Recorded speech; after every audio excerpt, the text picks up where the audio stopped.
Jornal 7 Dias. A semana em retrospectiva. Adebayo Vuns, Gustavo da Conceição, José Guerreiro, Andy Inglês, Rui de Castro. Análise e comentário. Jornal 7 Dias. Aqui na LAC. Ora viva, bom dia. Começa agora mais uma edição do Jornal 7 Dias, semana em retrospectiva, um espaço que as segundas-feiras, a partir das 7 horas, aqui na 95.5 em FM, traz-lhe análise de alguns dos assuntos que marcaram a semana finda. Uma semana marcada pelo arranque a nível internacional dos Jogos Olímpicos, acompanhados de perto pelo nosso Gustavo da Conceição, e por cá pela Feira Internacional de Luanda, na sua 39ª edição. José Guerreiro, esta é, na sua ótica também, a maior bolsa de negócios do país. Bom dia. Muito bom dia a todos. Os elogios na mídia já foram tantos, né? Durante estes dias, né? O espaço no jornal, nas televisões, nos jornais, nas televisões, nas rádios foram tantos. Os benefícios para a economia já foram tão ressaltados, né? Os discursos já foram tão eloquentes, que eu acho, né, que para este tema ter interesse no nosso espaço, né, eu só podia mesmo comentar um pouco fora da caixa, né, e numa outra perspectiva, né, porque sobre a FILDA e sobre a sua importância para a economia já foi tudo dito. Mas eu, nesta análise fora da caixa, diria que como a economia que está em crise há tantos anos, né, com o BIF, com um produto interno bruto, né, nada significativo se retirarmos a economia petrolífera, né? Com negócios só para minorias, com nacionais muito poucos, aliás estrangeiros, né? Que tiram algum proveito das feiras e dos fóruns. Eu digo-vos que não sou muito fã destes eventos, né? E desta tal bolsa de negócio, né? E tenho que ser claro e inteiramente honesto, né? Na minha ótica, né? Estas feiras, no qual incluo a FILDA, são basicamente uma feira de vaidades, né? Que pouco representam em termos de negócios, desenvolvimento, e que quase normalmente servem só para promover algumas empresas e empresários. Quando depois as feiras acabam, no fundo depois não tem ambientes de negócio a nível fiscal, aduaneiro, monetário, o excesso da burocracia, as questões de segurança, repatriamento de capitais, etc., que possam depois concretizar os apertos de mão que as fotos e as câmaras fotográficas registram na altura desta semana em que só se fala em FILDA, né?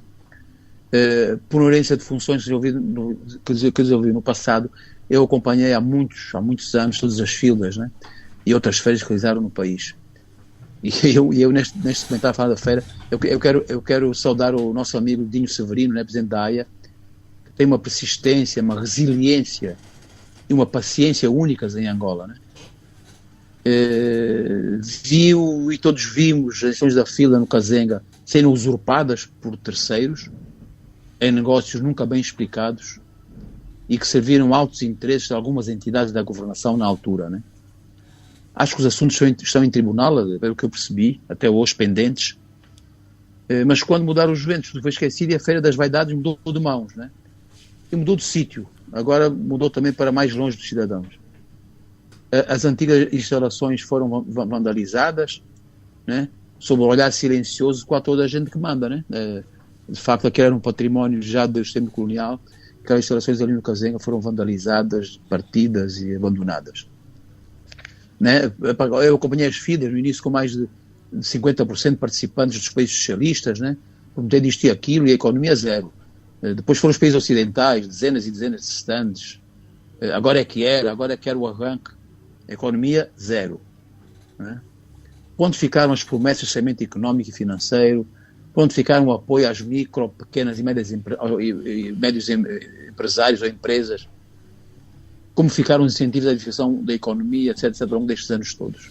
E não estou a falar só nestas últimas FILDAs, né? Os grandes stands principais nos lugares privilegiados, né? Para as grandes empresas petrolíferas, para a banca, para os seguros e para as telecomunicações. Os que eram sempre visitados, né, pelos grandes chefes e que mereciam os holofotes das câmaras de televisão.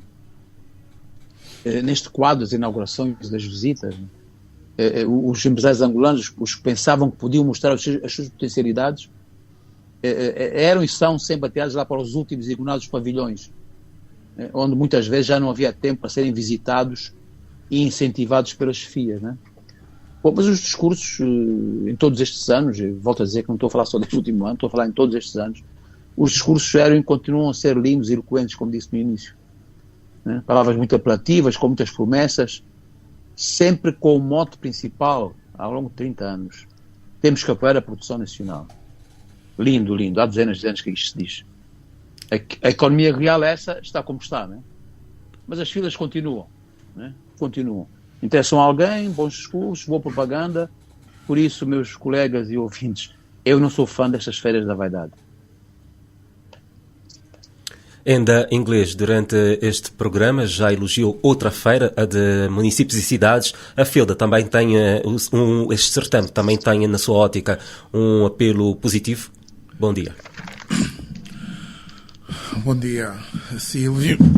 Olha, eu vou um bocado a reboque daquilo que o Zé Guerreiro acaba de referir e diria que, tal como referi no ano passado, porque nós já estamos há mais de um ano e este tema já foi abordado, creio, no ano passado, né?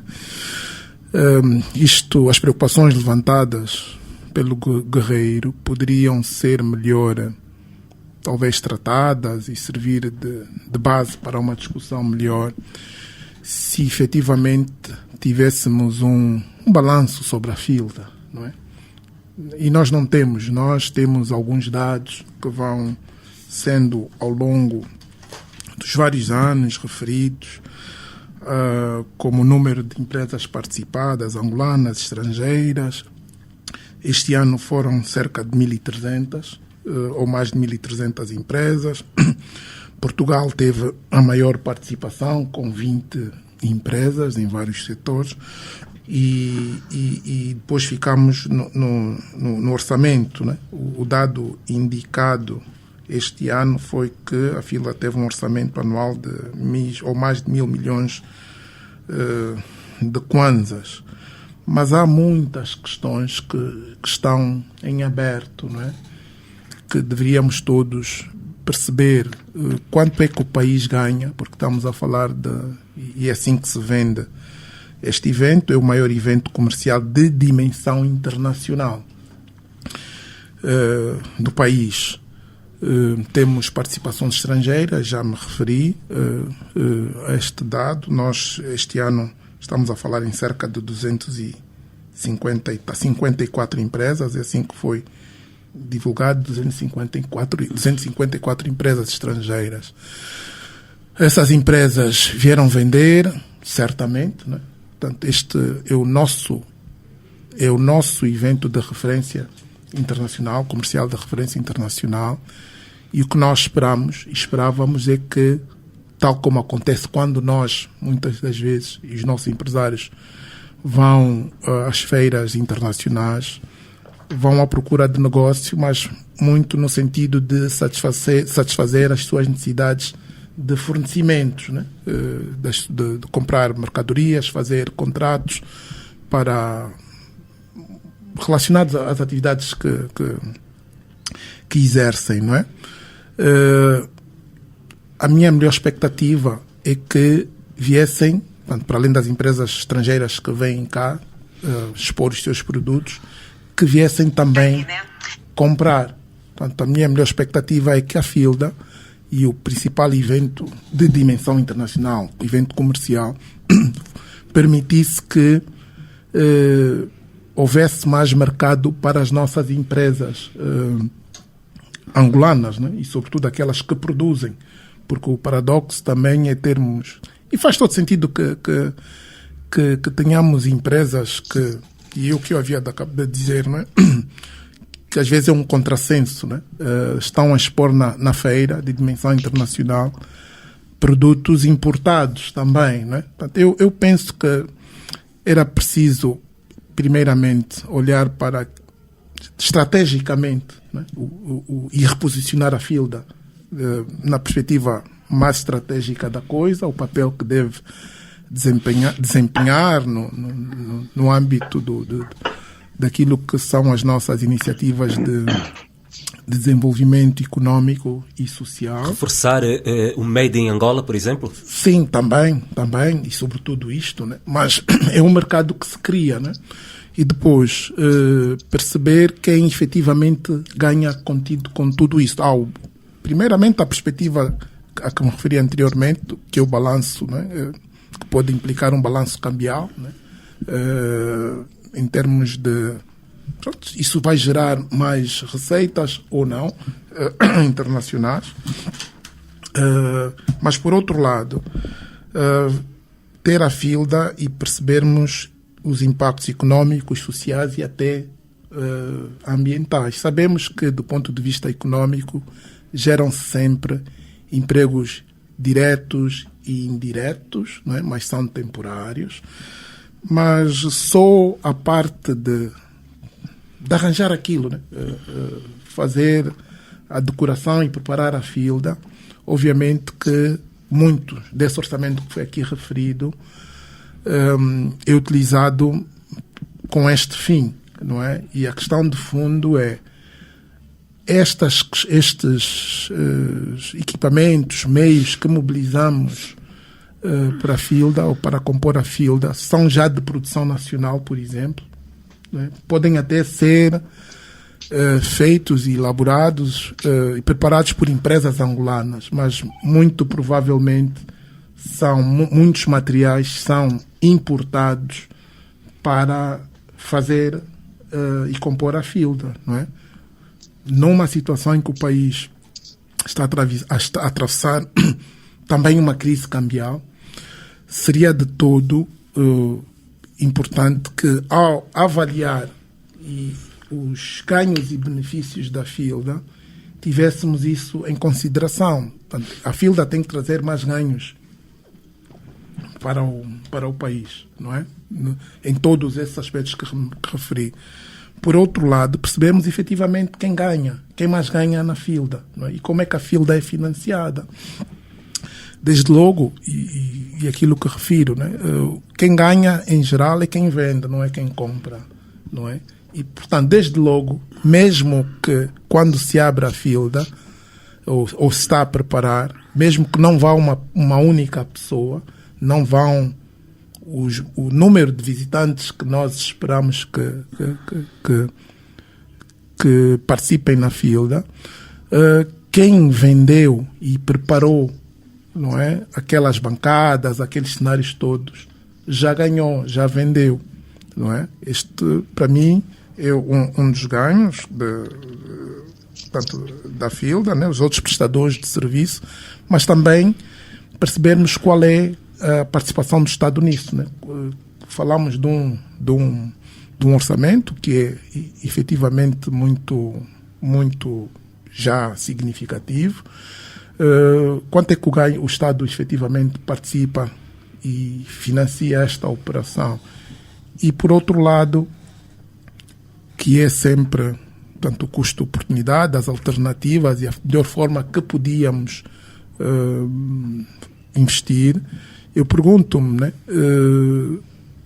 imagina que parte deste dinheiro, ou que impacto teria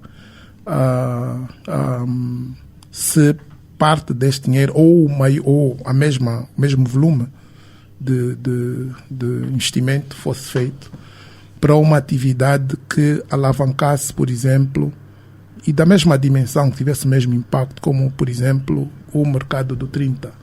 Não é? Portanto, nós temos efetivamente que, acho que é momento de, entre outras coisas, refletir e reposicionar a FILDA no sentido de trazer mais ganhos económicos, sociais e até ambientais, né? Porque o que é que vai acontecer?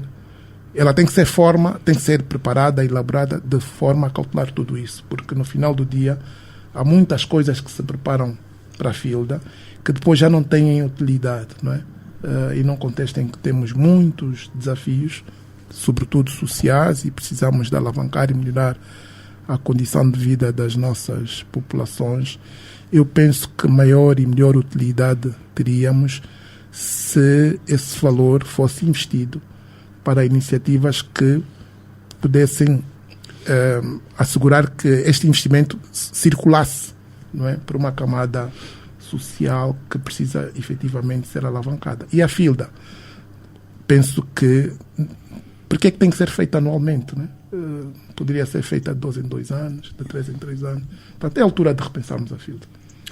A Adebayo Vunja dá, de facto, para mensurar o impacto económico da FILDA na nossa economia. Bom dia. Bom dia. Eu tenho uma perspectiva, porventura, mais positiva. Né? E confesso que este ano fiquei positivamente surpreendido pela qualidade da organização e desde logo felicito a organização porque teve a um nível digno de realce. Não é? Eu não sou um habitué nas feiras, mas desta vez, por razões profissionais, tive de deslocar-me ao espaço da fila e aqui o tema da distância é um fator crítico, mas tive de deslocar-me e confesso que fiquei muito bem surpreendido pela qualidade das exposições, a própria organização, as acessibilidades, a qualidade dos estandes que estavam presentes e neste caso das empresas que estiveram a expor. E, portanto, foi desse ponto de vista, um evento com nota muito positiva. Agora, é muito importante, se calhar, pensarmos o que é que temos por detrás da FILDA. Não é? E aí temos, efetivamente, de olhar para o nosso ambiente de negócios, olhar para o nosso tecido empresarial, olhar para a nossa estrutura económica e, efetivamente, percebermos que temos necessidade de fazer mudanças profundas. Mudanças profundas. Não é? Nós estamos a viver um choque cambial que está a afetar de forma muito severa as empresas e mesmo os cidadãos de uma maneira geral e é preciso que se crie um ambiente mais favorável e que hajam mais condições para que, de facto, espaços como a feira funcionem como uma real bolsa de negócios, não é? Onde não haja apenas a exposição, mas onde empresas e os cidadãos, enquanto consumidores, possam efetivamente trocar, não é? Trocar e interagir comercialmente, não é? Portanto, ficou para mim muito evidente que temos produção, há criatividade, mas continuamos a ter necessidade de ter aqui um choque de produtividade em escala, em volume. Nós temos muitos setores e passando pela feira se consegue perceber isso, mas depois, para lá da feira, depois o mercado ainda é muito incipiente ou há outros temas mais estruturantes que têm a ver com o poder de compra, a capacidade de consumo da própria população, que acabam por afetar depois também e condicionar a própria produtividade das empresas. Portanto, há um ambiente em que precisamos de fazer, obviamente, melhorias e ajustes, mas parece-me que a feira é um bom leitmotiv para essa reflexão mais profunda. Em relação à feira também, gostava de chamar a atenção, e aí posso parecer contraditório, mas gostava de chamar a atenção à ênfase que podemos dar às feiras setoriais, não é? E aí, talvez nas feiras setoriais, ainda se consiga ter uma maior percepção de como estamos do ponto de vista da produção nacional. Não é? Porque a própria FILDA, por ser essa montra, vamos chamar assim, a primeira liga, o primeiro campeonato, nem todas as empresas conseguem ter capacidade de participar até pelo custo que é essa participação. E então as feiras setoriais acabam por funcionar como uma outra montra, não é? Onde empresas com menor dimensão podem também fazer-se presente, fazer-se mostrar e o mercado poder digamos, perceber, digamos, o que é que estas de facto produzem e em que medida elas acabam por criar condições para a geração de empregos, criar condições para o pagamento de impostos, criar condições para que o consumo nacional seja feito com produção nacional e deixemos de sistematicamente olhar para o mar e continuarmos a depender de importações. Rui de Castro, esta FILDA é de facto uma montra daquilo que se produz no país?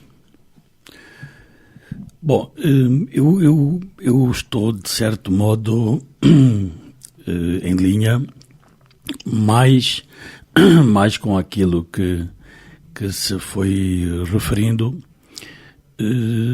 particularmente nas questões de conteúdo do que se pretende de uma FILDA, não é? É que não há dúvida que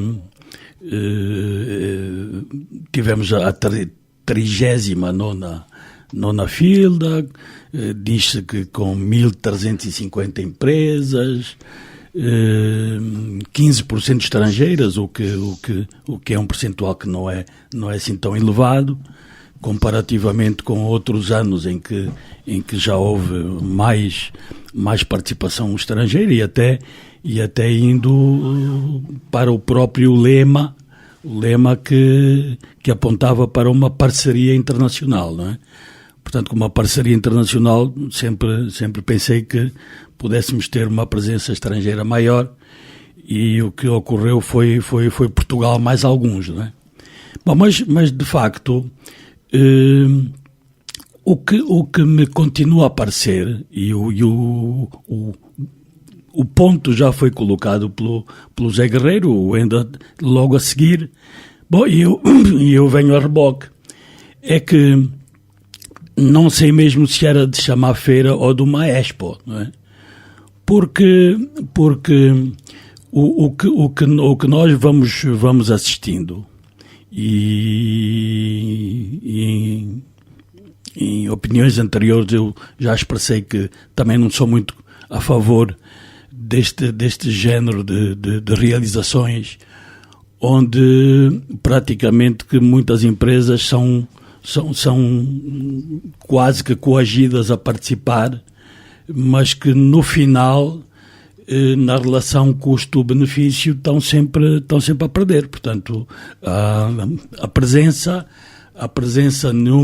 numa bolsa de negócios deve ser um investimento, portanto, e não uma despesa, e acaba do meu ponto de vista, e infelizmente também por aquilo que já foi mencionado, que são a falta de dados referentes ao pós-feira, quer seja a FILDA, quer sejam outras.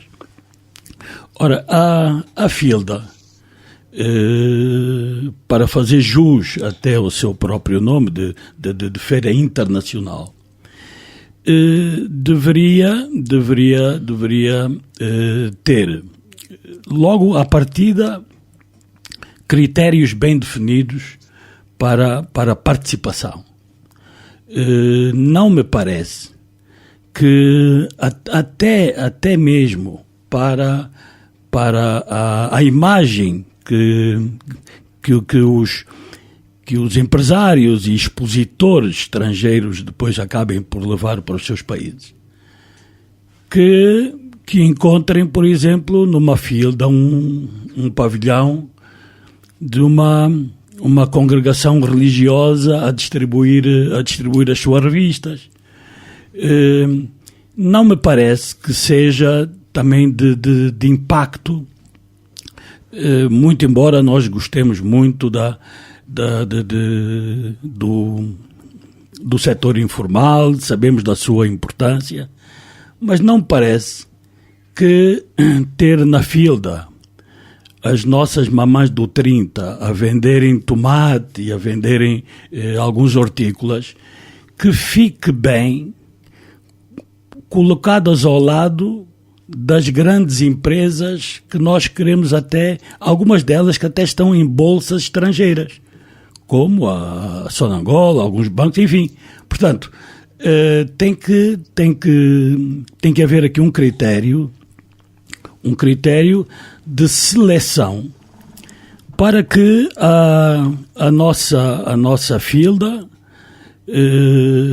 se quiser efetivamente ser uma bolsa de negócios, se quiser efetivamente garantir mais investimentos, atrair turismo de negócios, dar visibilidade das nossas empresas para fora, porque a feira é internacional, não é? Portanto, neste caso, é trazer o que temos de melhor para exportar. Portanto, é mostrar, e dizia já o Enda, referindo aqui às questões do feito em Angola, que é não só que já temos capacidade de produzir um conjunto de produtos, de bens, que outrora só mesmo vindos de fora, hoje já temos alguns, já começam a ombrear com alguma qualidade, com alguma apresentação, mas sem descermos tanto, só para depois a organização dizer que batemos mais um recorde de empresas porque desta vez alcançamos, quer dizer, portanto, na 40ª filda do ano dos 50 anos da independência, então vamos ter 2.000, mas depois vamos pôr lá também umas roulotes e para colocar como se fossem empresas. Portanto, acho que... Eu gostava de tu estás a refletir muito bem sobre o conteúdo principal, que aliás quer o Enda, quer o Dubai também falaram, que acho que há um consenso de nós discutirmos, refletirmos sobre a filda, né? Então eu colocava, e tu estás a falar isso muito bem, feira, exposição ou bolsa, né? Eu lembro que a filda, ou no passado, este evento era uma feira da indústria, por isso era a AIA que organizava, a indústria. E se nós, se calhar, focássemos aí na indústria, teria muito mais gastos para o país, porque teríamos uma abordagem, teríamos uma exposição, teríamos um reflexo daquilo que a indústria nacional está a fazer. Agora, quando metem, como tu dizes, desde os relotes até as mamães do 30, até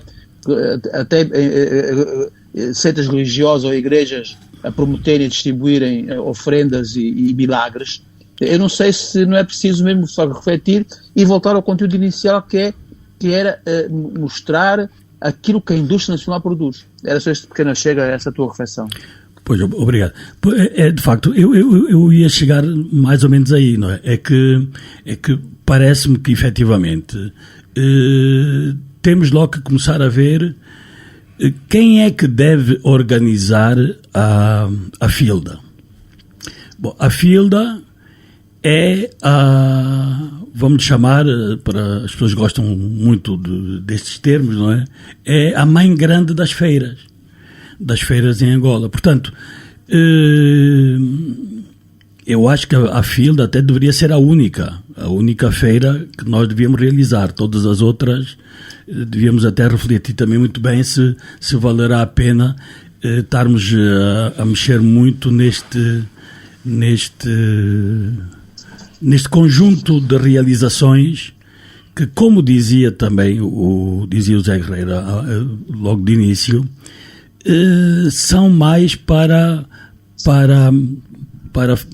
apresentar aquilo que nós gostaríamos de ter e não efetivamente o que temos.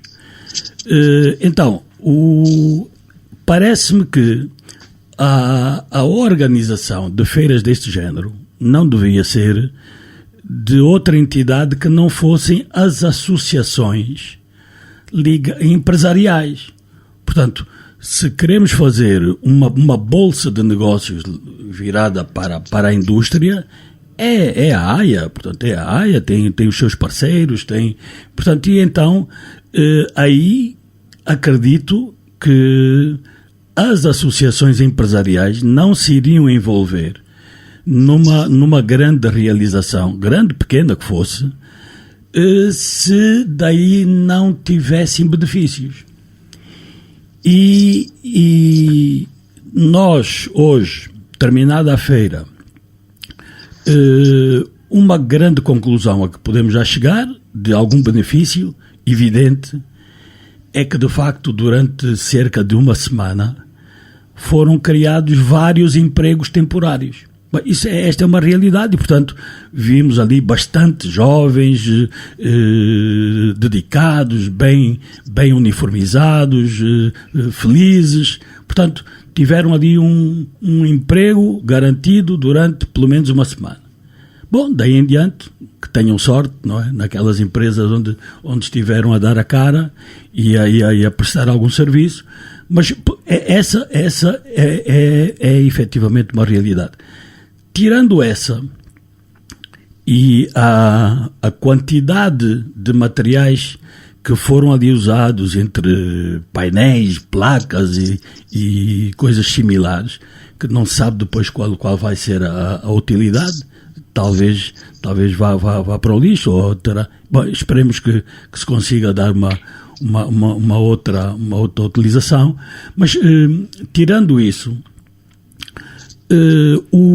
o balanço que a maior parte das empresas irão apresentar, não acredito que seja muito risonho.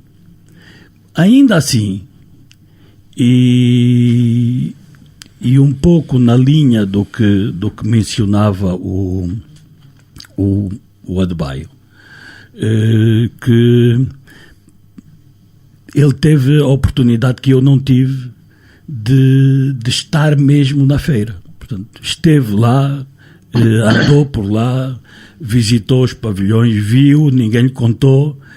É que, de facto, uma coisa também é acompanhar a mídia e a outra é estar mesmo no local. E uma grande constatação que ele nos apresentou é que, de facto, pelo menos o embrulho do presente foi melhorado. Portanto, os pavilhões bonitos, um local limpo, as acessibilidades. Li, inclusive, é que foram criadas umas linhas de transporte para facilitar o acesso à zona económica. Havia teleféricos? Ainda não, mas possivelmente eu não consegui lá ir, mas sei, possivelmente no próximo ano já ou teleférico, ou uns balões, não é? Mas pronto, mas o certo é que, de facto, como dizia o Adebayo, houve aí algumas melhorias e algumas das empresas procuraram efetivamente interpretar aquela que era uma um dos objetivos que tem a ver com a segurança alimentar, e aqui houve uma delas que é assim um bocado conhecida, tem origem, a sede está em Benguela, que apresentou uma solução aos empresários agrícolas de fornecimento de equipamentos a troco não de dinheiro, mas sim de produtos agrícolas. Portanto, é uma solução jeitosa, digamos assim, que poderá ser aproveitada pelos nossos empresários. Fechava só aqui mencionando o seguinte, é que para uma feira deste género, acho que deveria obrigatoriamente levar-se a cabo um fórum empresarial. Portanto, adstrita à feira e naquelas palestras e encontros, deveria ser ponto assente que a equipa económica deveria estar toda ela ali, sentada com os empresários nacionais e estrangeiros, para debaterem a situação da economia, as grandes questões que afetam o empresariado, e então aí sim já se começaria a ter mais algum benefício em termos de participação. Nós voltamos já a seguir. Jornal 7 Dias. A semana em retrospectiva. A de Baio Vuns, Gustavo da Conceição, José Guerreiro, em inglês, Rui de Castro. Análise e comentário. Jornal 7 Dias. Aqui na LAC. Estamos de volta com o Jornal 7 Dias, ainda a olhar para aquilo que foi a 39ª edição da FILDA, a Feira Internacional de Luanda, em inglês. Bem, o Rui acaba aqui de fazer algumas revelações que efetivamente levam-nos a propor, se calhar, a revisão daquilo que se pretende e o papel que a FILDA pode jogar, não é? Há, por exemplo, e é uma preocupação, e valho-me daquilo que o Rui referiu-se, praticamente a grandiosidade da FILDA está também no facto de conseguir mobilizar muitas entidades, né? Quer dizer, há uma espécie de coação, não é? E na prática, quando fazemos a avaliação e apresentamos as estatísticas,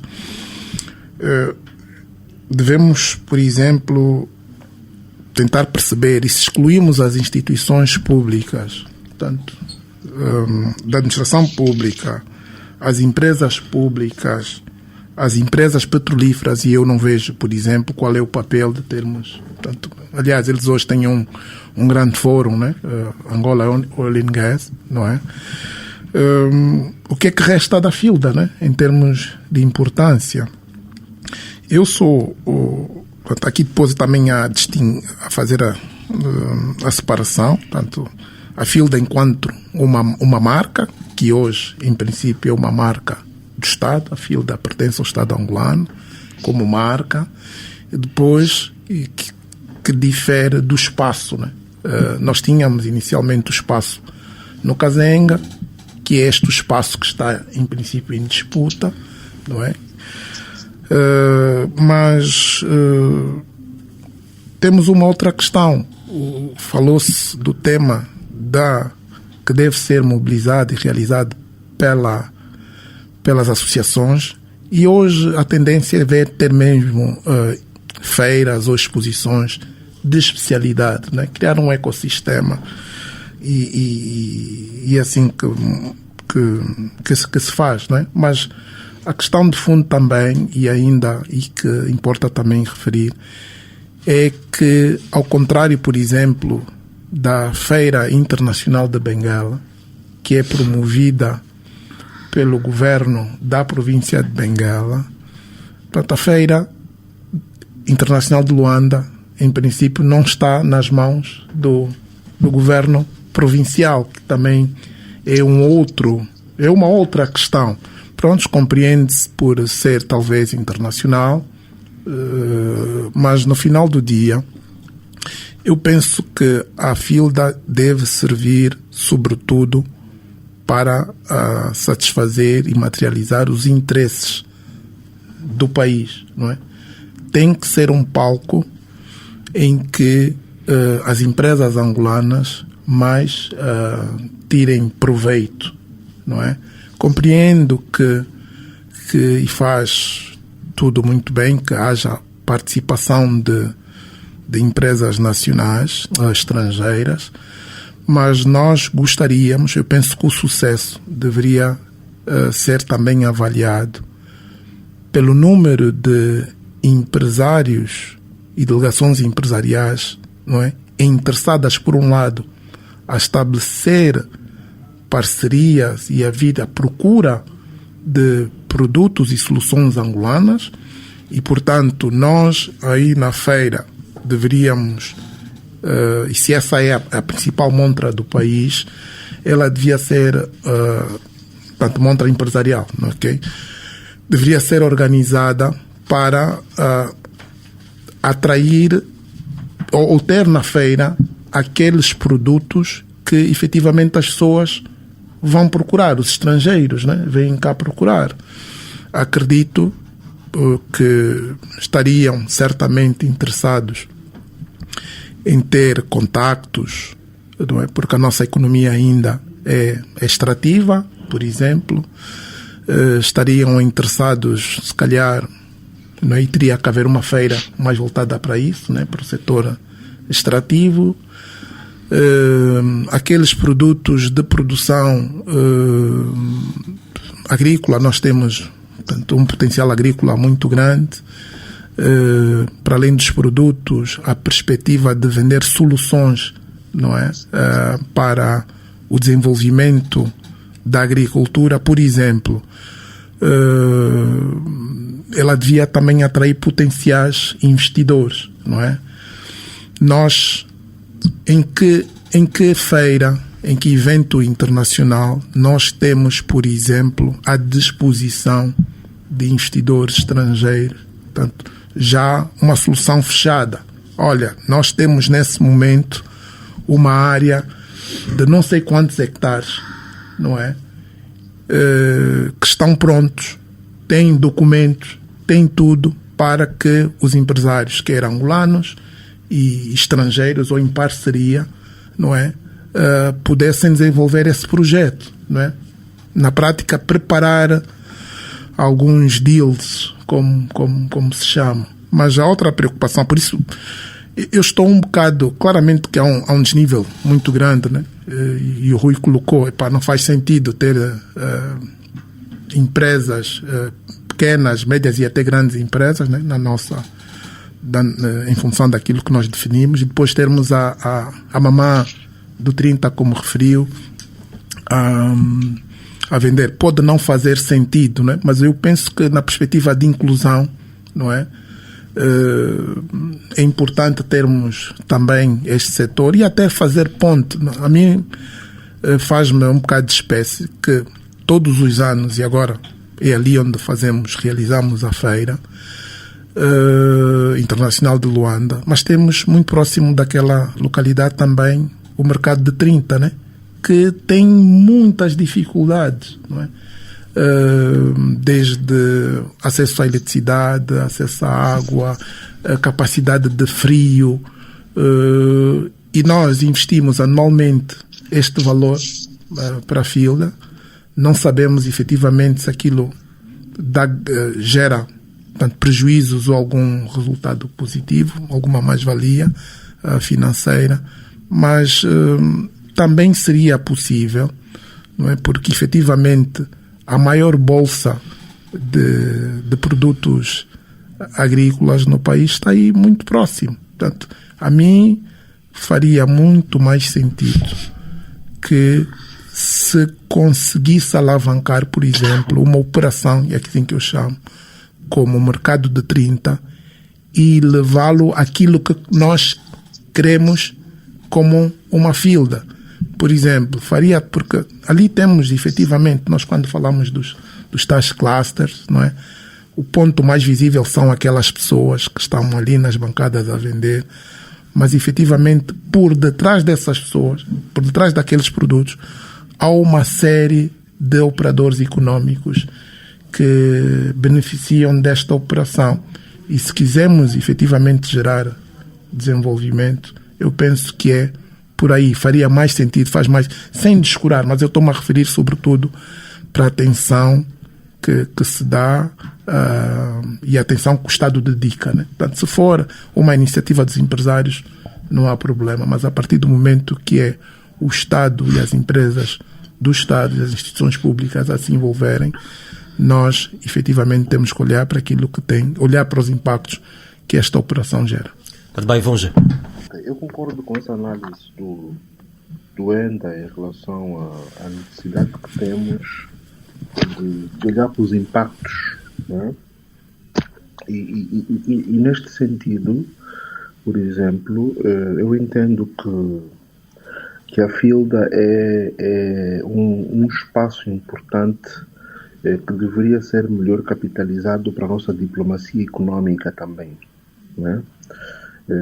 Eu apercebi-me da presença de delegações empresariais chinesas e portuguesa, neste caso, né? E até achei engraçada a expressão do Rui, quando se referia à presença dos 15% de empresas estrangeiras como sendo Portugal e outros, não? mas efetivamente devemos medir também a FILDA por essa capacidade de mobilizar empresários, delegações empresariais que procurem no nosso mercado algumas soluções. E neste sentido, não é, julgo que essa relação deveria ser fundamentalmente estreita com países limítrofes ao nosso, onde alguma da nossa produção tem vindo a ecoar, não é?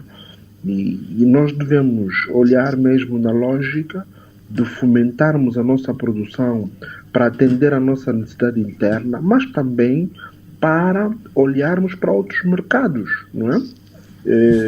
E isso é importante na fase atual, quanto mais não seja por causa do tema cambial com que se deparam as próprias empresas.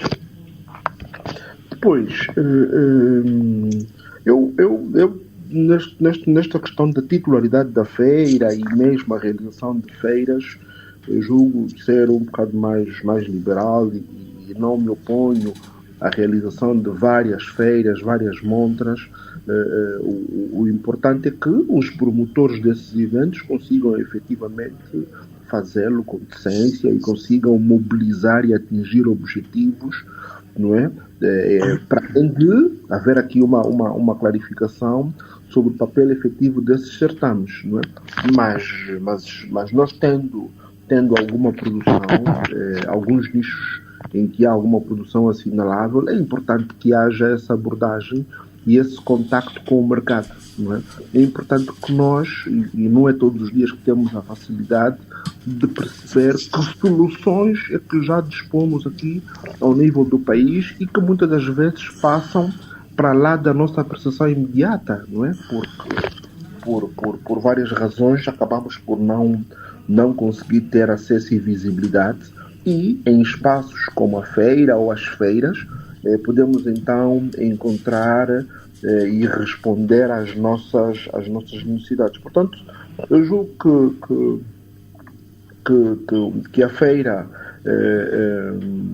pelo menos essa 39ª edição, deve prosseguir. Há lições a reter, claramente, e há ainda muito trabalho a fazer do ponto de vista da sua própria afinação, e entendo que devemos conseguir ter a feira como um espaço para a exposição daquilo que é efetivamente a produção nacional.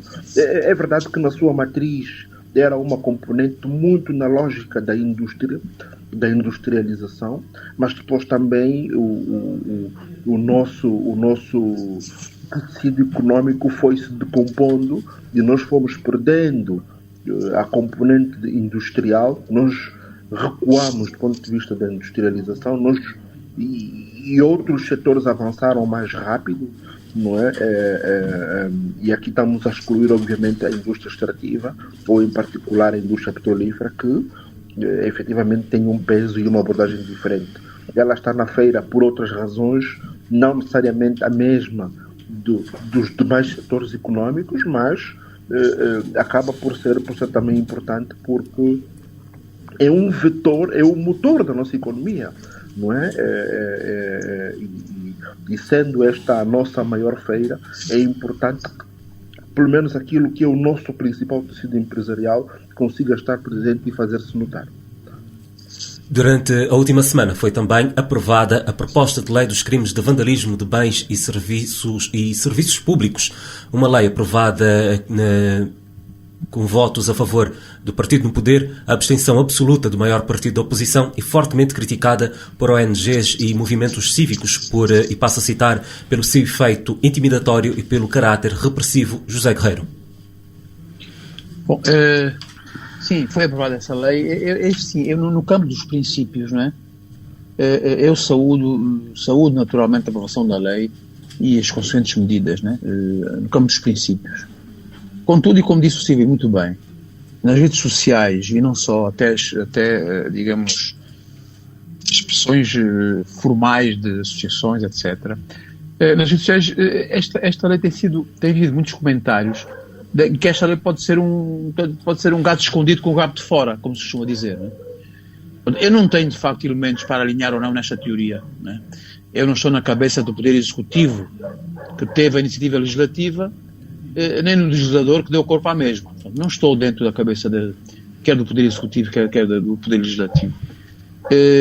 Eu posso sim, em função do que eu referi no início, ao introduzir, é comentar e talvez lamentar e ficar preocupado pela percepção que existe às medidas anunciadas ou leis aprovadas, né?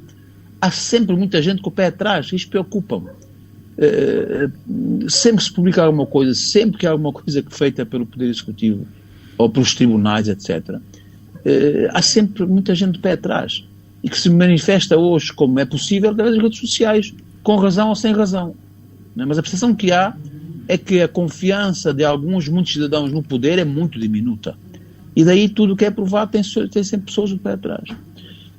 Sobre a lei em si, os seus valores, o seu conteúdo, eu acho que em complemento deveríamos ir mais longe, mas talvez com outras leis, né? De facto, faltará o agravamento das penas para os crimes económicos e financeiros, o branqueamento, a corrupção, os desvios de valores do erário público, os contratos fictícios, as sobrefaturações, as fugas de capitais, as obras pagas e não realizadas, as transferências ilegais para o exterior, as pessoas que saem do país e circulam na Europa com malas de dinheiro, o tráfico de droga, o comércio ilícito de diamantes, etc, etc, etc. Eu sei que estes crimes já estão contemplados no Código Penal, mas pelo andamento e pelas passadas atuais, já não seria descabido agravar também as penas em complementaridade com os atos de vandalismo físico-materiais desta lei que agora foi aprovada e que agora está a ser badalada. Era o meu breve comentário. Rui de Castro. Bom,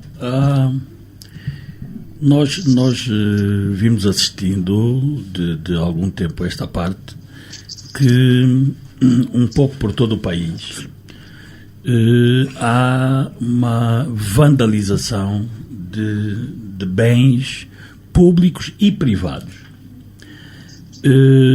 O setor de energia tem sido um dos mais prejudicados, com a destruição de postes de iluminação, torres de transmissão, cabines dos PTs, os sistemas de água, tampas de sarjetas, travessas de caminho de ferro. Até se chegou a localizar, até se chegaram a localizar 2 helicópteros da Soner para serem utilizados como material ferroso. Só no período de 2021 a 2023, só na via expressa foram vandalizados 400 postes de alta tensão. Bom, e então, estamos a falar de bens que são de todos. Não são de bens de uma entidade em si. São bens do Estado angolano, são bens do povo angolano. E que alguns cidadãos, de forma de certo modo até criminosa, porque em alguns casos começa-se a colocar em vida em risco a vida de terceiros, como é o caso das travessas do caminho de ferro, que pode provocar o descarrilamento de um comboio e de poderem perder a vida pessoas que ali circulem. Entendeu o Executivo preparar uma lei e encaminhá-la ao Parlamento para penalizar todo este conjunto de prejuízos que o Estado angolano tem vindo a assistir. Portanto, repito que todos nós temos vindo a assistir. É bom até de perguntarmos para onde é que vai este material ferroso, não é? pelos dados que também ouvimos esta semana finda, só em Luanda foram encerradas 600 casas de material ferroso. Quer dizer, é um negócio que está a florir, e que depois este material está com certeza que a ser enviado para um país qualquer. Portanto, resta saber para onde e para quê. Ora, a lei foi preparada, foi encaminhada ao Parlamento, foi discutida em plenária, discutida em comissão e foi aprovada. Foi aprovada sem nenhum voto contra. É bom que todos nós também tenhamos noção disto. Os representantes do povo presentes no Parlamento aprovaram a lei. Ninguém votou contra. A UNITA, o maior partido da oposição, reconheceu a necessidade desta mesma lei. Portanto, a necessidade de haver uma lei que penalizasse mais este crime que está a ser cometido contra todos nós. Agora, colocou algumas interrogações, e daí o seu voto de abstenção. Mas, é bom notar, não votou contra. Estamos então todos aqui perante uma lei que, de certo modo, tem alguma unanimidade. Acho que estamos todos preocupados e que, muito possivelmente, a ser efetivamente aplicada como ela foi gizada, poderá ajudar a estancar todo este fenómeno, que não será estancado apenas por se ter aprovado a lei. Também é bom que tenhamos noção disto. Tem que haver todo um processo de sensibilização na comunicação social, nas igrejas, nas escolas, para estas questões de cidadania que têm a ver com o bem público e a proteção daquilo que é de todos nós, e que nós precisamos de tudo isto no dia a dia, e que, se for destruído, terá que vir uma nova unidade adquirida através dos impostos que nós pagamos. Bom, agora, o que nós também estamos a notar, e o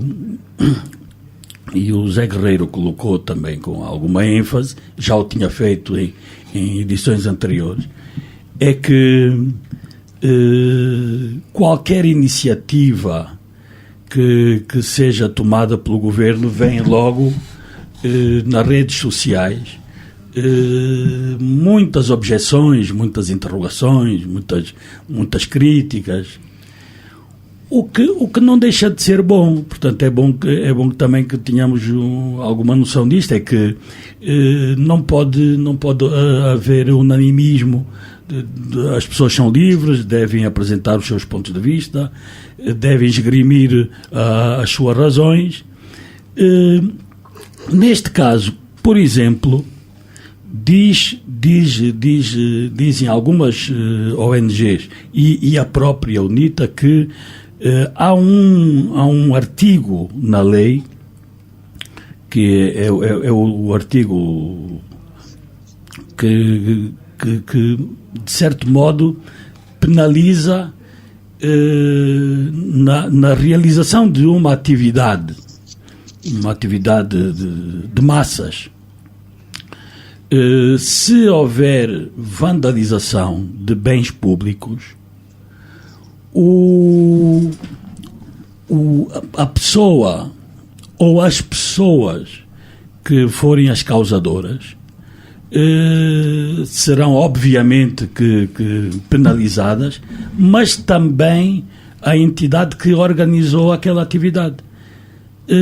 Então vê-se aqui já como que uma espécie de uma manobra para que a atividade política seja cerceada.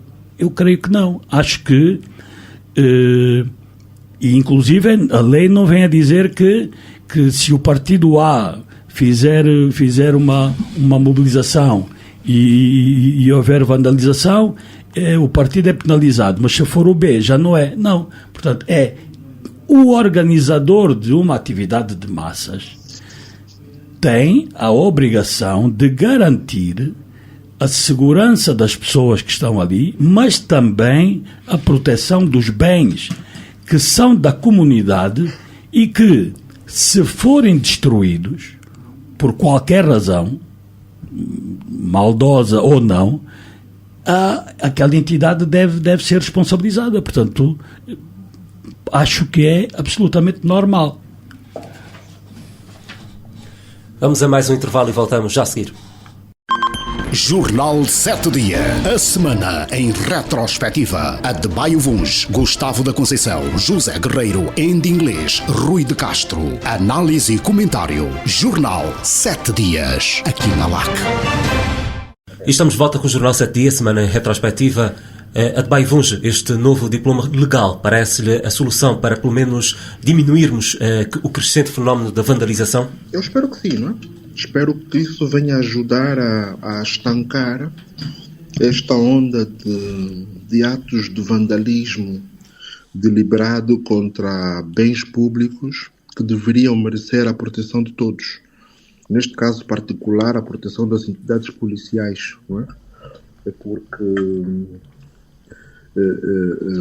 nós já tínhamos no nosso ordenamento jurídico instrumentos suficientes, não é? E esta nova lei só vem reforçar ainda mais, do ponto de vista legal, não é? A necessidade de observância de algum comportamento cívico por parte dos cidadãos.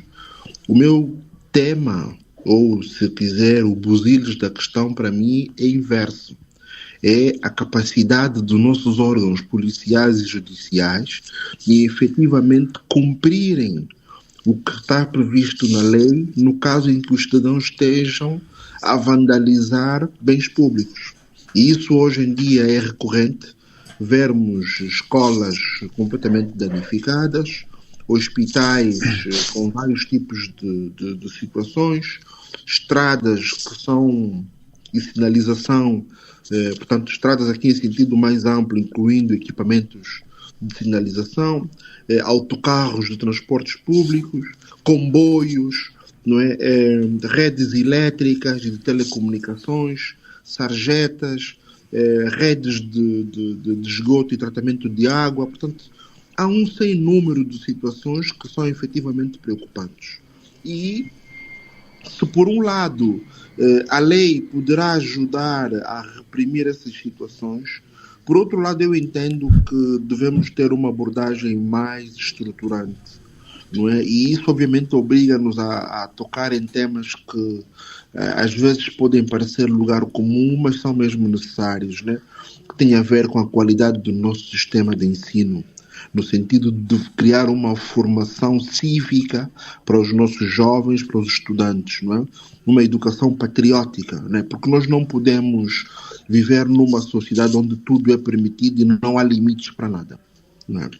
E este caos resulta dessa permissividade total, desta falta de autoridade do Estado em muitas situações, não é? E, honestamente, espero que a existência desse diploma legal dê força aqui à componente institucional, às instituições que têm vocação para efetivamente reprimir e evitar que essas situações continuem a ocorrer como vemos acontecer.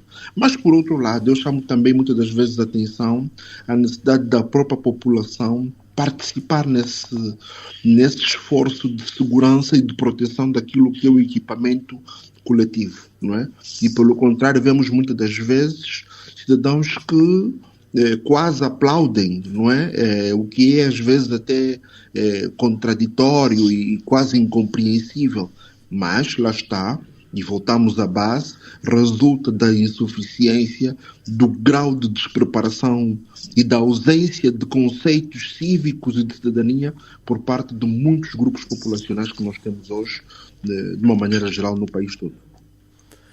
É mais um instrumento legal para o nosso já robusto espectro de leis. Resta saber se, ao contrário da semelhança das outras, mais uma vez vamos ter dificuldades na sua aplicabilidade em inglês.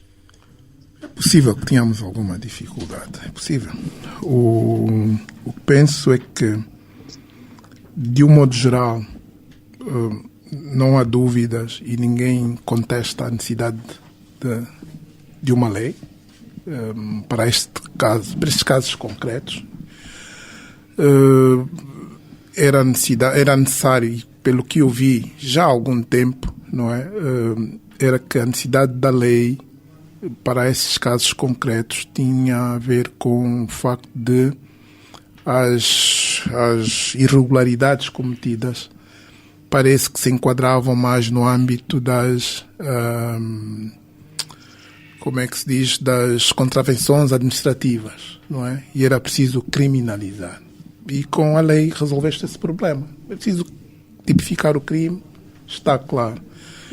Eu penso que a disputa, e pelo que se ouviu dizer, que se escreveu, que se comentou, está em dois aspectos. Um, que a moldura penal parece ser desproporcional, não é, para o tipo de crime, e comparando com outros crimes, e a mim, pronto, acho que faz todo sentido, né? Que se aprofunde a discussão sobre esses assuntos. Há, obviamente, pessoas a favor, outras pessoas contra, mas, dentre outros aspectos, e sobretudo para aqueles que estão contra, era preciso também percebermos quanto é que o país perde com essas ações, não é? São investimentos avultados, muito grandes, e há uma mensagem, um sinal que tem que ser dado. Se tivermos que ajustar as outras leis, não é, a moldura penal das outras leis para estar em conformidade com essa, eu acho que sim. Porque, efetivamente, são ações que têm comprometido grandemente e de forma muito significativa, não é? As ações que o Estado tem levado a cabo para promover o desenvolvimento económico e social do país e das nossas populações. Muitas vezes, por ação de uma pessoa, há milhões ou milhares de cidadãos que ficam privados de serviços públicos essenciais, eletricidade, água, e para não falar dos acidentes que são causados, por exemplo, por falta das tampas das sarjetas, não é? Inclusivamente há os acidentes de viação, há pessoas que caem nessas sarjetas, portanto, não se pode levar esse assunto de ano e mulher. Para mim, a solução, se há este tema da desproporcionalidade, então que aumentemos também a moldura penal dos outros crimes. E mais, em situações normais, eu não me espantava para alguns casos até haver pena de morte, né? Porque efetivamente esses males causam efetivamente a morte de muita gente, ok? E mais do que isto, se calhar, mais do que o tempo de prisão, até se calhar as condições de prisão, né? Nem que fosse por um dia, porque às vezes não é o tempo, é a forma como se exerce, né? Hoje também é discutido que também as cadeias não resolvem o problema. Isto é uma outra discussão. Mas o Estado tem que tomar uma decisão, e eu penso que tomou a decisão certa, e se precisamos de discutir em relação à moldura penal, e é assim que se fazem os países e as sociedades, voltemos a discutir. Mas para já temos uma lei. Por outro lado, eu penso que uma outra questão tem a ver com a responsabilidade ou responsabilização, não é? Que é aquelas vandalizações que ocorrem na sequência de manifestações, que é também uma realidade. independentemente de correr... E a questão aqui de fundo não é a moldura penal, é a questão da responsabilização. Que que partidos políticos e organizações da sociedade civil consideram que, por serem também responsabilizadas por isto, não é? Isto pode coartar efetivamente o exercício do direito de manifestação. É uma possibilidade. Mas isso tem que trazer alguma responsabilidade também para as organizações, não é? Políticas e da sociedade civil, porque há consequências, não é? E elas devem incorporar estes aspectos. Obviamente que depois, não é? Há questões constitucionais, alguns falam... Alguém costuma dizer, nós quando temos efetivamente algum problema aqui, gostamos muito de, não sei se é a palavra certa, né, porque em inglês diz um bocado assim, de intelectualizar o problema, né, em vez de simplificar.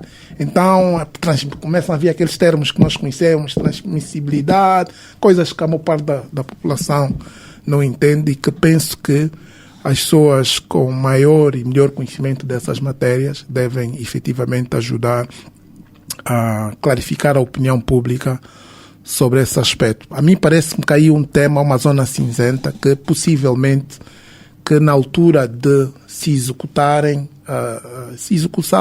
e operar a lei, podemos efetivamente ter alguma dificuldade, não é? E hoje, como se diz, não se faz. Portanto, a justiça é uma questão também o acesso à justiça, e a melhor justiça é uma questão de acesso aos recursos, não é? Portanto, quem tem os melhores advogados depois vira-se.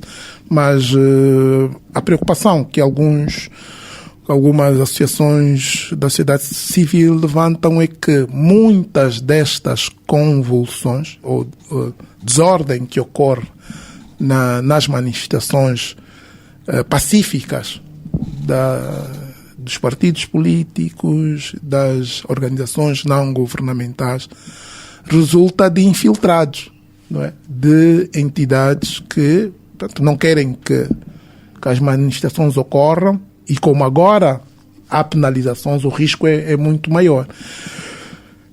Mas isso é um outro problema, né? É um outro problema, que é um problema, se calhar, também, para além de política, um problema de ética, e que deve ter uma outra abordagem. Assim, olhando para a questão, eu penso que faz todo sentido que haja alguma responsabilização, sim, e que se considere esse aspecto.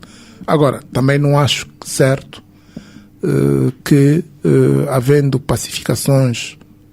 manifestações pacíficas, que as pessoas, ao exercerem o seu direito de se manifestar livremente, sejam confrontadas com esses problemas, sejam engendradas dificuldades, sejam engendradas convulsões para criar caos. Portanto, se estivermos a jogar, se o jogo for limpo e se todos fizermos um esforço nesse sentido, não se coloca menos um problema e ficamos só com... Portanto, que haja um pacto, né? É para, olha, nós vamos sempre fazer manifestações pacíficas, sem convulsões, vamos ter cuidado, e olha, e vocês, vamos assumir que quando vocês estiverem a fazer manifestações, não vamos engendrar infiltrados e outras coisas que a gente sabe que ocorre na cena política nacional, internacional, regional, global.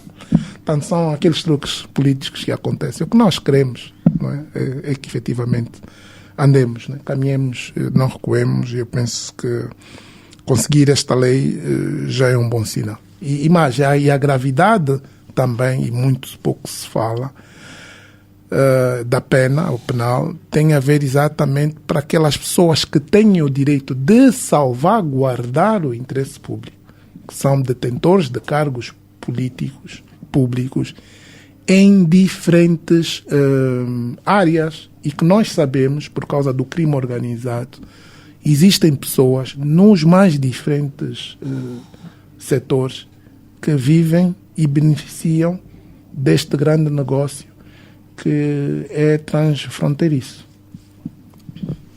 Estamos já a caminhar para o final deste programa, não sem antes olharmos rapidamente para aquilo que foram os destaques da semana. José Guerreiro. Bom, dois breves. Primeiro, foi publicada uma notícia no Novo Jornal há dias, segundo o qual o Ministério do Ensino Superior tinha detectado que o Instituto Superior Politécnico do Mochico tinha alterado as notas negativas para positivas, referendo a cerca de 130 alunos. Quando é a gestão de uma instituição, ela própria, a cometer este tipo de fraudes, estamos mesmo mal. Felizmente, e segundo a notícia, o Ministério do Ensino Superior invalidou as candidaturas daqueles estudantes e colocou um processo de responsabilização do presidente da instituição. Bom, felizmente isso aconteceu, mas eu pergunto-me quantos casos destes, anos anteriores e em outros e muitos locais, porventura, terão ocorrido sem que tenham sido detectados como este caso foi detectado. E sendo um bocado irónico, né, não podemos estranhar, portanto, a qualidade e competência de alguns dos nossos juristas, engenheiros, economistas, médicos, jornalistas, etc. Infelizmente. Minha segunda nota, meu segundo tema, foi publicada uma notícia sobre a falta de refrigeração no Museu Nacional de História Natural, que está a pôr em causa a conservação de peças daquele museu em Luanda. E não só, a própria infraestrutura físico-material daquele que é o mais antigo museu do país, né? Eu uso esta notícia para meter já uma cunha, né? Para que desviem, né? E aqui seria um desvio patriótico. Desviam pelo menos $1 milhão dos 15 milhões disponibilizados para a refrigeração da sede, ou seja, dos escritórios da Agência Nacional de Petróleo e Gás, para tratarem do ar-condicionado deste museu no centro da cidade. Dos 15 milhões para refrigerar escritórios e salas, conseguirem desviar um desvio patriótico, 1 milhão, para refrigerar o Museu Nacional de História Natural, para que as peças sejam conservadas, era um desvio patriótico bem pensado. Né? Numa altura em que os países que foram vítimas do colonialismo e da escravatura, né? E temos visto isso quando se fala na questão das compensações, né? Muitos destes países reclamam o regresso à origem de um património cultural vasto que foi levado para o exterior, nomeadamente para a Europa. Eu não sei como exemplos destes será benéfico também que reclamarmos o regresso das peças dos nossos museus, né, que foram desviadas para o exterior. Depois de algum tempo terem surgido notícias e lembremos todos, e acho que até eu falei num programa anterior, daquela altura, terem surgido notícias de roubos de peças do Museu do Dundo. Esta vem de novo chamar a atenção e refletirmos um pouco sobre esta preservação e também de utilidade pública para a educação dos nossos museus e monumentos. Era só. Rui de Castro, os seus destaques da semana. Bom, o primeiro tem a ver com aquelas fake news que são muito usuais nas redes sociais. Portanto, no final da semana, o Ministério das Obras Públicas, Urbanismo e Habitação desmentiu categoricamente que quer o Instituto Nacional de Habitação, como o Fundo de Fomento e Habitação, estivessem a levar a cabo um processo de candidaturas para a aquisição de casas na centralidade KK 5000 em Luanda. Portanto, já vem sendo usual este género de informação. Felizmente, neste caso, o Ministério veio logo a lume e fica então mais esta nota aqui, usando o nosso espaço, para que as pessoas não alimentem esperanças de casas por essa via. A segunda questão tem a ver com a situação dos vistos para os cidadãos nacionais poderem viajar, sobretudo para Portugal.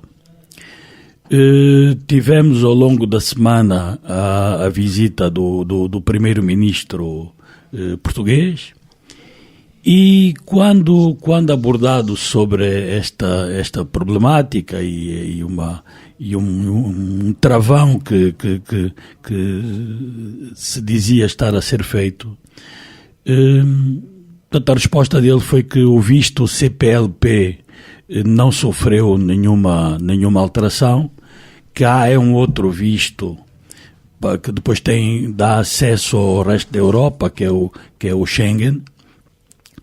Mas nesta abordagem, ele também mencionou que o Instituto Português do Emprego e Formação Profissional irá começar a trabalhar em Angola para promover a formação profissional de quadros angolanos, e neste particular ainda bem, mas com um outro objetivo. O outro objetivo será de capacitar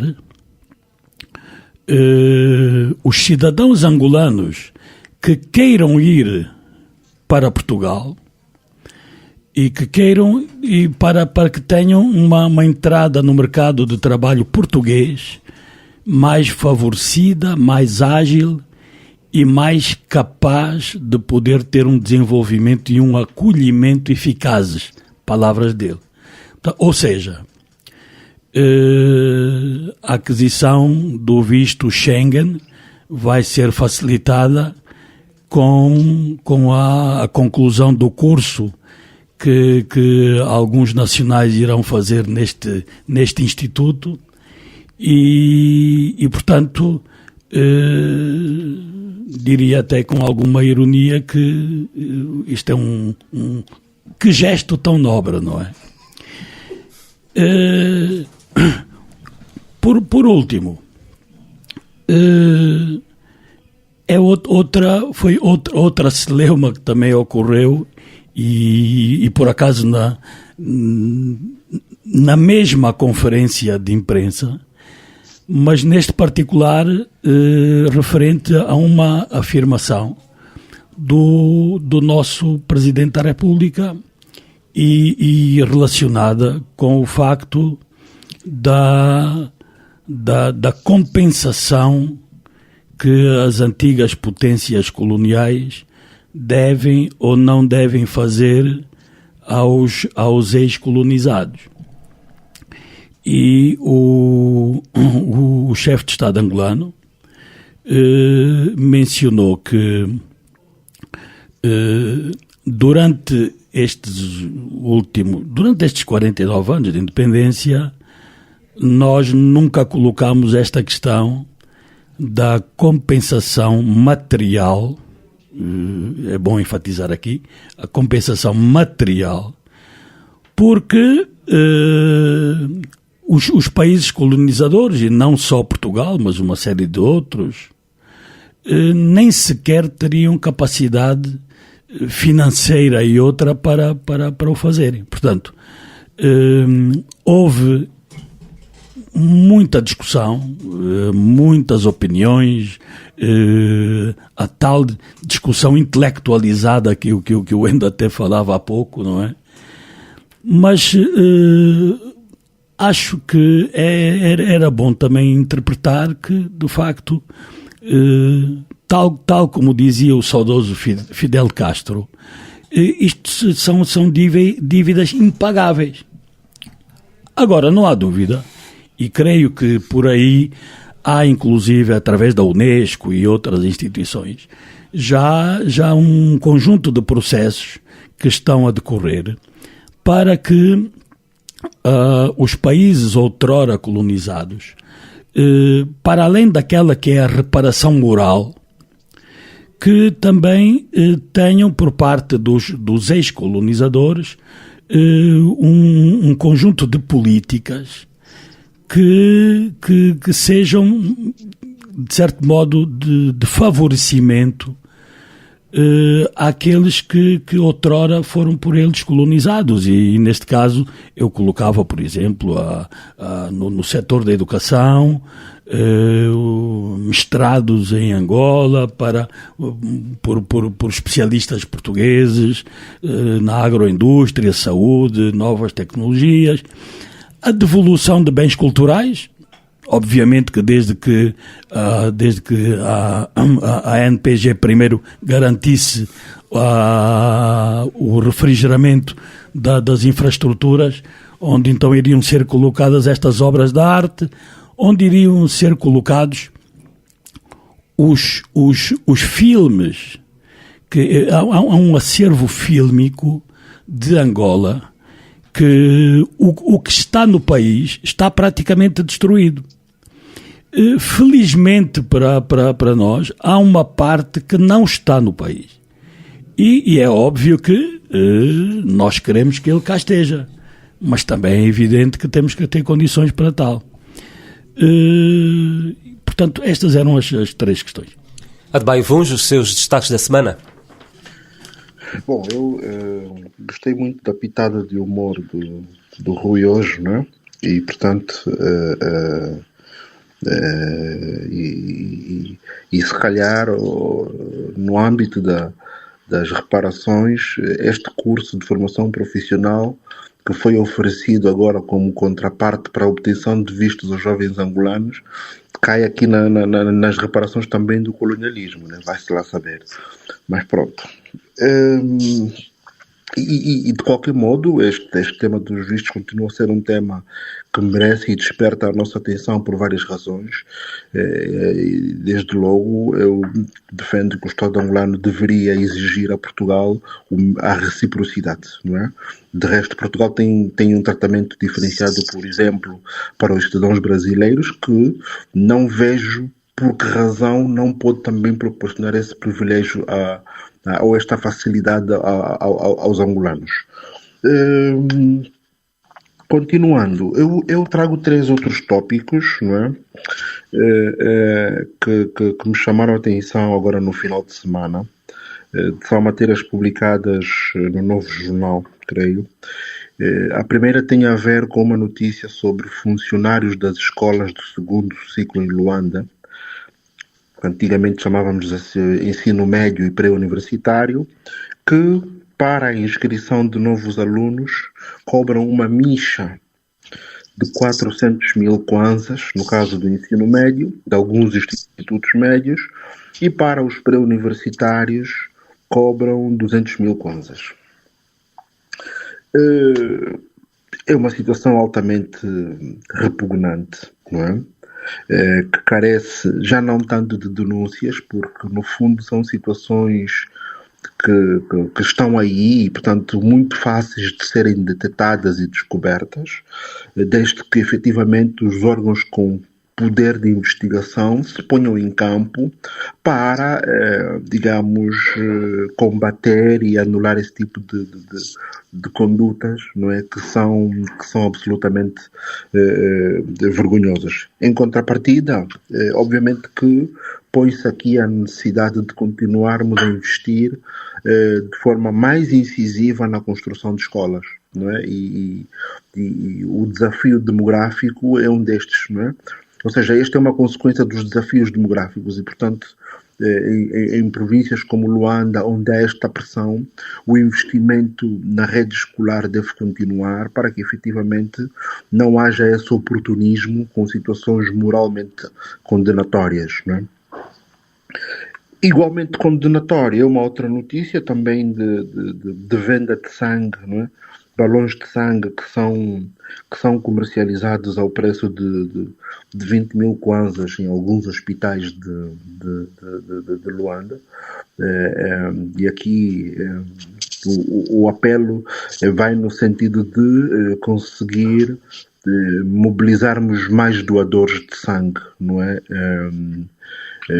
Não é inconfidência nenhuma, eu sou doador de sangue e, portanto, deixo esse apelo também a outros cidadãos que tenham condições e que efetivamente possam dirigir-se a uma unidade, aos centros de recolha, para efetivamente doarem sangue e com isso evitarmos situações escandalosas como estas que vimos aí na notícia.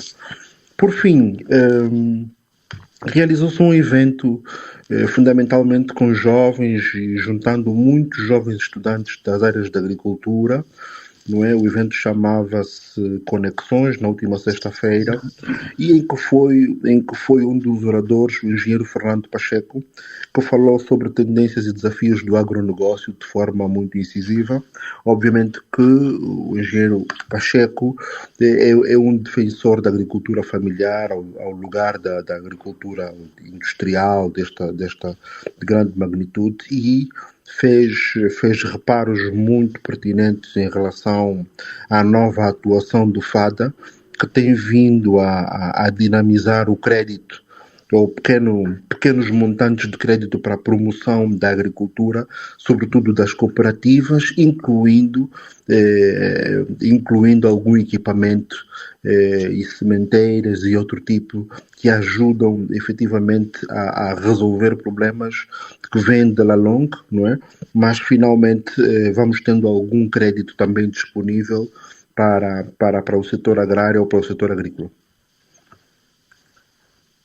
Ainda em inglês, os seus destaques da semana? Olha, primeiramente havia de comentar o tema, juntar o comentário que o Rui fez em relação aos vistos. E pronto, saúdo, né, que essa perspectiva de maior facilitação de vistos para os nossos cidadãos, porque esta é uma das grandes problemáticas sobre a globalização, né?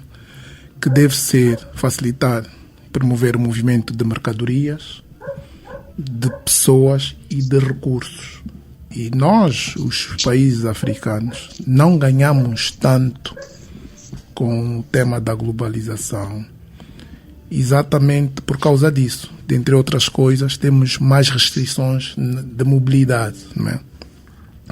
E, portanto, num contexto em que, efetivamente, e não é por alguma razão que, portanto, um primeiro-ministro venha a uma feira, não é? Portanto, é por causa do interesse que o mercado angolano tem para a economia portuguesa. Nós, em muitos... se formos ver, e não tenho cá agora presente quais são os produtos, mas estamos em lugares cimeiros de mercados para exportação portuguesa de muitos produtos. E, portanto, temos alguma importância, não é? Estratégica de Portugal em relação ao nosso mercado. E nós, na negociação, deveríamos, penso, negociar mais alto e para dentro, não é? Portanto, assegurar efetivamente que não haja, portanto, os problemas que temos para viajar para Portugal, levando a que as pessoas hoje tenham que, por um lado, tratar nacionalidade e, por outro lado, tratar vistos de residência, não é? E disse-me há dias uma conversa com um amigo meu que disse, olha, isto hoje parece-me que recuamos muito, né? E parece-me que estamos naquela fase dos certificados de assimilados, não é? Portanto, hoje, efetivamente, ter um visto para Portugal, primeiro é um grande problema para conseguir, mas por outro lado as pessoas sentem-se mais importantes, né? Mas como uma grande conquista. E isto está a levar, sobretudo, as novas gerações a questionarem efetivamente os ganhos da independência, né? Porque para eu ser feliz, para eu me sentir mais próspero, não é? Tenho que efetivamente estar num outro país, como diz Miyakoto, né? Preciso de ser um outro para ser eu mesmo, não é? Portanto, é preciso e é necessário que se revejam essas questões e, sobretudo, num contexto em que Portugal e os portugueses já não precisam de visto para vir para Angola, né? Com todos os efeitos também que isto tem em termos de receitas, né? Para os meus minutos, Eu dei-me dias a reparar, portanto, vinha ao volante e reparei, nunca tinha prestado atenção, reparei que os nossos polícias de trânsito usam gravatas, umas gravatas pretas. A minha questão é, e se tirássemos as gravatas dos polícias, quanto é que custam? Né? Portanto, nós estamos agora numa questão de apertos, né, financeiros. Pedimos às populações para irem apertando os cintos, né? E precisamos de fazer cortes. Eu acho que se, por exemplo, não tivéssemos estes encargos, nós pouparíamos muito dinheiro, não é?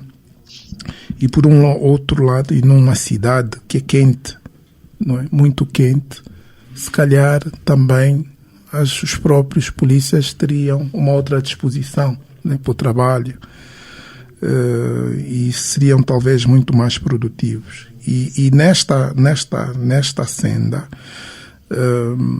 também achava que, sobretudo as instituições públicas, incluindo empresas públicas, gastam muito dinheiro com brindes publicitários, né? Desde diários, canetas, camisolas, tanto num contexto em que bonés, né, para tudo, né? E também usa agora a moda dos coletes, né? Parece que a gente, para mostrar trabalho, tem que pôr assim alguns, cria-se uma sensação dos coletes, né?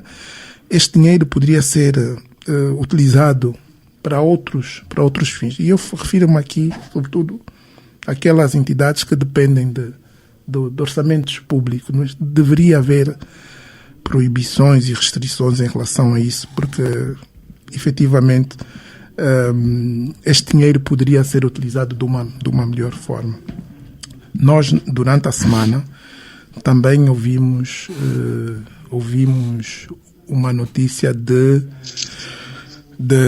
confisco e detenção de um cidadão que foi apanhado com 100 e tal pedras de diamante, não sei se em Malange ou na Lunda, não é? E pronto, isto é uma atividade ilegal e a pessoa avisada vai ser presa e tem que, portanto, vai ser presa, não é? Mas isso é um contraste com uma notícia que é de que via dias, e isto é para nos pôr a pensar, numa conta do LinkedIn, que apresentava um senhor na Tanzânia, um mineiro, não garimpeiro, portanto essas pessoas que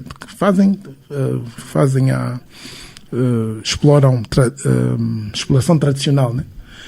Um senhor Sani New Laser, que se tornou milionário da noite para o dia, portanto, que vendeu 2 pedras de tanzanite que ele descobriu no valor de 3,4 milhões de dólares, não é?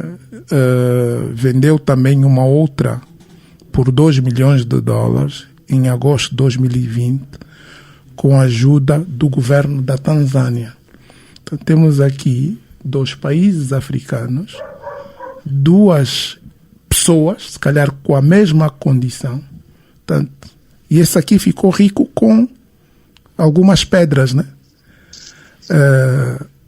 O nosso, não sei em que condição, não é? Se roubou, se ele se roubou as pedras ou se efetivamente explorou e descobriu as pedras, não é? Com 115 pedras, vai preso e vai se tornar mais pobre. Portanto, eu defendo efetivamente que nós, portanto, devemos ter uma outra abordagem em relação ao assunto do garimpo. E assim, pomos um ponto final a esta edição do Jornal 7 Dias, semana retrospectiva. Despedem-se Adebayo Vunge, em inglês, José Guerreiro, Rui de Castro, Alexandre Campos e Silvio de Abreu. Lembre-se, você pode voltar a ouvir este programa em formato podcast no YouTube, em lac.7dias. Bom dia e boa semana. Jornal 7 Dias, a semana em retrospectiva. Adebayo Vunge, Gustavo da Conceição, José Guerreiro, em inglês, Rui de Castro. Análise e comentário. Jornal 7 Dias, aqui na LAC.